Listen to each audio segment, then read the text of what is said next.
जय श्री राम दोस्तों, हमने एक नई कड़ी प्रारंभ की है जिसमें हम आपको रामायण के अलग अलग अध्याय लेकर आएंगे, जिसमें आप रामायण की कहानी को अच्छे से समझ पाएंगे।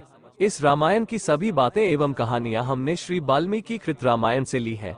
तो चलो जानते हैं कि अयोध्या के राजा दशरथ जी के बारे में व उनके द्वारा पुत्र प्राप्ति के लिए किए गए यज्ञ के बारे में। त्रेता युग में दशरथ नाम के एक प्रसिद्ध राजा थे। उनके पिता का नाम अज था।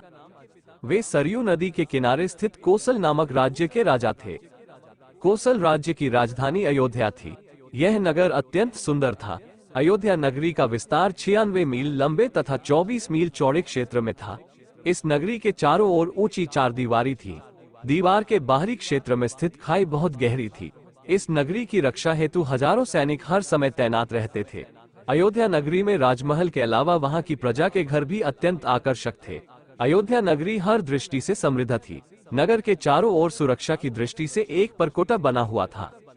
राजा दशरथ का महल अयोध्या नगरी के ठीक मध्य में स्थित था। महल से परकोटे तक 8 सड़कें बनाई गई थीं।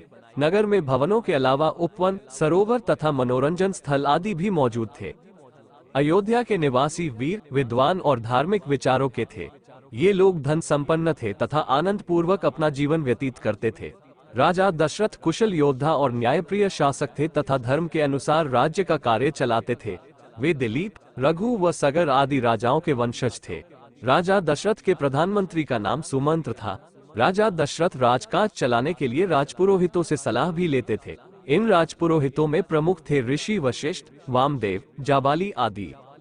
और अब जानते हैं उनके द्वारा संतान प्राप्ति हेतु यज्ञ के बारे में। राजा दशरथ की 3 रानियां थीं जिनके नाम थे कौशल्या, सुमित्रा और कैकेयी। राजा और रानियों को समस्त सुख प्राप्त थे, किंतु संतान न होने के कारण वे अत्यंत दुखी थे। राजा ने राजगुरु वशिष्ठ से राज्य के उत्तराधिकारी के बारे में चिंता बताई। ऋषि वशिष्ठ ने उन्हें पुत्रेष्टि यज्ञ करने की सलाह दी। इसके लिए सरयू नदी के किनारे यज्ञशाला बनाई गई और राजा दशरथ स्वयं जाकर ऋष्यशृंग को पुरोहित का कार्य करने के लिए बुलाकर लाए। रानियों, मंत्रियों, राजपुरोहितों एवं प्रमुख नागरिकों की उपस्थिति में यज्ञ आरंभ किया गया। राजा दशरथ के द्वारा अग्निकुंड में अंतिम आहुति देते ही अग्निदेव हाथ में सोने से बने बर्तन में प्रसाद के रूप में खीर लेकर उपस्थित हो गए। ऋष्यशृंग ने अग्निदेव से बर्तन लेकर दशरथ से कहा, ये खीर रानियों को खाने के लिए दीजिए।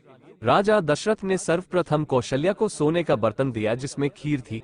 कौशल्या ने आधी खीर लेकर बर्तन सुमित्रा को दे दिया। सुमित्रा ने भी उसमें से आधी खीर लेकर खीर का बर्तन कैकेयी को दे दिया और कैकेयी ने भी उसमें से आधी खीर लेकर शेष खीर सुमित्रा को वापस दे दी। इस प्रकार तीनों रानियों ने प्रसाद आदर पूर्वक आपस में बांटकर ग्रहण किया।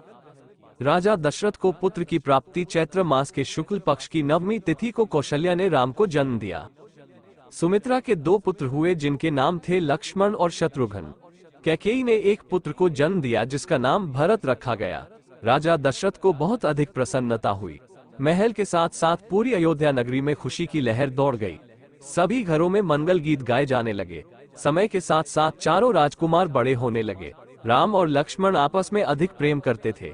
इसी प्रकार भरत को शत्रुघ्न से विशेष प्रेम था। इन चारों भाइयों को देखकर अयोध्यावासियों को बहुत अधिक प्रसन्नता होती थी। इन सभी भाइयों में राम का व्यक्तित्व सबसे अधिक आकर्षक था। तो दोस्तों, कैसा लगा हमारा यह वीडियो कमेंट कर बताएं तथा चैनल को सब्सक्राइब जरूर करें। धन्यवाद।